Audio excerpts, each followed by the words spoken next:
बिस्मिल्लाहिर्रहमानिर्रहीम। अस्सलामु अलैकुम एवरीवन। मैं हूं आपका मेज़बान मोहम्मद उसामा खालिद। उम्मीद करता हूं कि आप सब खैरियत से होंगे। कुदस फ़ातिही सलाहुद्दीन अय्यूबी सीरीज़ की एपिसोड नंबर 31 रिलीज़ हो चुकी है और उसके साथ ही एपिसोड नंबर 32 का पहला ट्रेलर भी रिलीज़ हो चुका है। और आज की वीडियो में हम उसी ट्रेलर पे बात करेंगे कि उस ट्रेलर में नई एपिसोड के हवाले से क्या चीज़ें दिखाई जा रही हैं। और जहां पर पहली 2 एपिसोड इस सीज़न की ऑलमोस्ट 3 घंटे की थी, वहीं पे ये तीसरी एपिसोड नॉर्मल एपिसोड्स की तरह 2.25 घंटे तक वापस आ चुकी है। वरना पहली जो 2 एपिसोड थी उनको तो देखने में ही काफ़ी टाइम लग जाता था। खैर, ये एपिसोड भी काफ़ी इंटरेस्टिंग थी क्योंकि इस दफ़ा सलाहुद्दीन अय्यूबी और बेलियन बकर आस से सोना लेने के लिए जाते हैं और उसमें कामयाब भी तकरीबन हो ही चुके हैं। तो देखते हैं आने वाली किस्त में क्या चीज़ें दिखाई जा रही हैं। Gel sözümü dinle. Benim Selahattinleri bulmam lazım. Trailer के पहले ही सीन में मलिक महदूद यारूकी से बात करते हुए नजर आ रही है। और जैसा कि हम जानते हैं कि मलिक महदूद और यारूकी दोनों ही बकर आस के किले के मुहासे पर मौजूद हैं और वो यारूकी को ये बात बोल रहे हैं कि आओ मेरी बात सुन लो या मेरी बात मान लो। तो जाहिर सी बात है वो यारूकी को इस मुहासरे से पीछे हटने के लिए ही बोल रहे होंगे। इसके साथ साथ यहाँ पर शम्से खातून भी दिखाई दे रही हैं और शम्से खातून ये बात बोल रही हैं कि मुझे सलाहुद्दीन अय्यूबी को ढूंढना होगा। और इस पर देखते हैं कि अब क्या जवाब आता है। Bu yaptığın çok tehlikeli. Hangi yüzle döndünüz? शम्से खातून की बात का जवाब देते हुए गियोम ये बात बोल रही हैं कि ये जो आप सलाहुद्दीन अय्यूबी को ढूंढने वाली हैं ये बहुत ख़तरनाक हो सकता है, यानी कि ये इतना आसान काम नहीं है। तो देखते हैं कि शम्से खातून क्या इकदाम करेंगी। लेकिन उसके साथ साथ इस सीन में हम सुल्तान नूरुद्दीन को काफ़ी गुस्से में देख सकते हैं और मलिक महदूद और यारूकी भी वापस आ चुके हैं। तो उन्हीं से वो बात कर रहे हैं गुस्से में और उनको बोल रहे हैं कि किस चेहरे के साथ आप यहाँ पर वापस आए हैं। तो देखते हैं कि इस पर वो क्या बात बोलते हैं। Bakras'ta hataya yer yok. Kaleden hiç ummadığınız biri çıktı sultan. इस सीन में हम लॉर्ड गाय लिजोनियन का डायलॉग सुन सकते हैं और वो ये बात बोल रहे हैं कि बकर आस में अब किसी भी किस्म की गलती की गुंजाइश नहीं है। तो हो सकता है कि वहाँ पे जो कमांडर हैं जिन्होंने बेलियन की मदद की है उस वजह से उनको सज़ा भी दी जाए। और यहाँ पर अमीर यारूकी भी उनका भी डायलॉग सुनाई दे रहा है और वो ये बात बोल रहे हैं कि बकर आस से कोई एक ऐसा शख्स निकल आया जिसकी हमें बिल्कुल भी तवक्को नहीं थी, यानी कि सलाहुद्दीन अय्यूबी जो कि वहाँ पर बेलियन के साथ सोना ढूंढने के लिए मौजूद थे। Kimmiş bu? O kalenin içinde altın peşindeymiş sultan. तो यहाँ पर आप सुल्तान नूरुद्दीन को देख सकते हैं और वो ये बात पूछ रहे हैं अमीर यारूकी से कि कौन है वो जो वहाँ उस किले से बाहर निकला था, यानी कि जिसकी आपको बिल्कुल भी तवक्को नहीं थी। जिसकी बात का जवाब देते हुए अमीर यारूकी बोल रहे हैं कि वो जो है वो किले के अंदर सोने की तलाश कर रहे थे या सोने को ढूंढ रहे थे। तो यहाँ पर वो जाहिर सी बात है सलाहुद्दीन अय्यूबी का ही जिक्र कर रहे हैं क्योंकि वो ही बेलियन के साथ किले में सोने को ढूंढने के लिए मौजूद थे। Ben sadece vicdanımın bana söylediğini yaptım. Sen aptallık ettin Guillaume!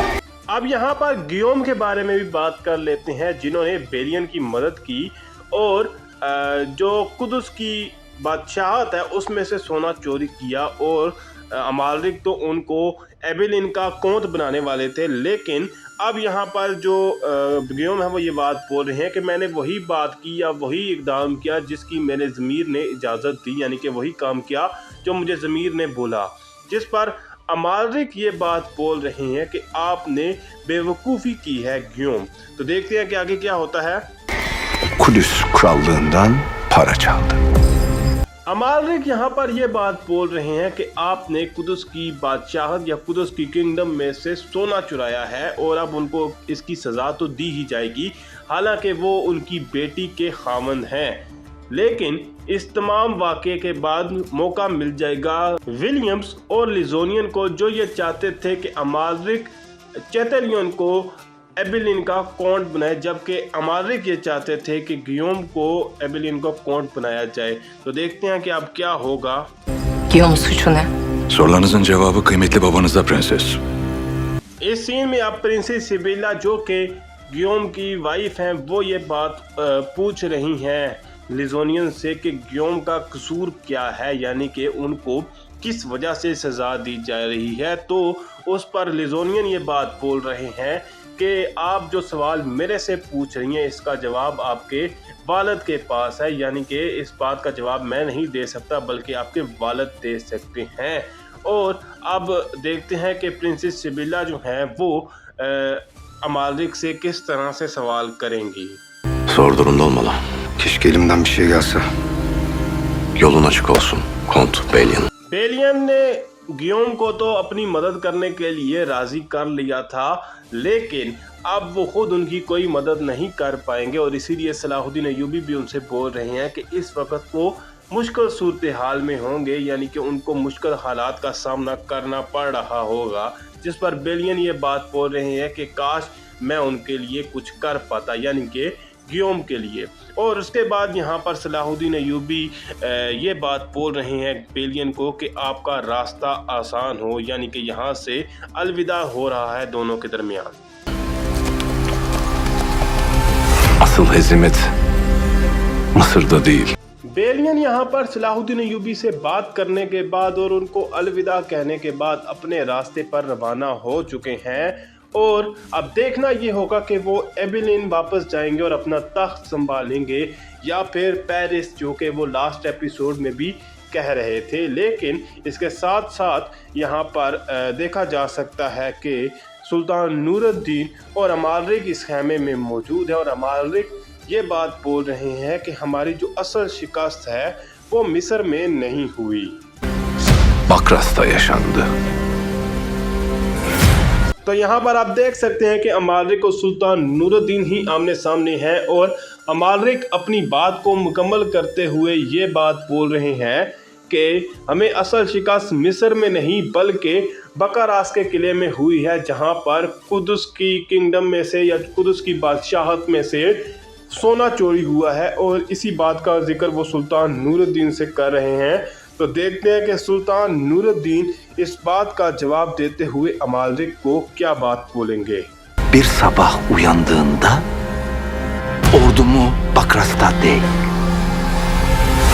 अमालिक और सुल्तान नूरुद्दीन के आमने सामने आने की वजह यह हो सकती है कि कोई मुआहदा किया जाए ताकि ये दोनों ही सल्तनतें जो हैं वो जंग में ना आ सकें। और इस तरह का कोई मुआहदा करने की यहाँ पर कोशिश करेंगे अमालिक, या जहाँ तक मेरा अंदाज़ा है, लेकिन बेहतर जब एपिसोड आएगी तो तभी पता चलेगा। लेकिन इसके साथ साथ सुल्तान नूरुद्दीन का डायलॉग सुनाई दे रहा है और वो ये बात बोल रहे हैं कि एक सुबह जब आप उठेंगे तो तब आपको हमारी फ़ौज बकरास में नहीं मिलेगी। Kudüs surlarının önünde bulacaksın. Trailer के लास्ट में सुल्तान नूरुद्दीन अमालिक के सामने अपनी बात को मुकम्मल करते हुए ये बोल रहे हैं कि आपको मेरी फ़ौज जो है वो बकरास की दीवारों के सामने नहीं बल्कि कुदस की दीवारों के सामने मिलेगी, यानी कि एक दिन हम कुदस को फतह करने के लिए भी ज़रूर आएंगे। और यहीं पे इस ट्रेलर का इख्तिताम होता है और अमालिक और सुल्तान नूरुद्दीन का मुआहदा हो पाएगा या नहीं ये भी हमें आने वाली किस्त में देखने को मिलेगा। तो देखते हैं कि मज़ीद क्या चीज़ें दूसरे ट्रेलर में दिखाई जाएंगी। फ़िल वक्त के लिए इतना ही। अगर आपको वीडियो अच्छी लगी तो वीडियो को लाइक लाजमी करिएगा, चैनल को सब्सक्राइब करें और बेल आइकन को प्रेस करें ताकि आपको तमाम नई वीडियोस की अपडेट्स मिलती रहें। मिलते हैं बहुत जल्द नई वीडियोस के साथ, नई अपडेट्स के साथ। इजाज़त दीजिए। अल्लाह हाफिज़।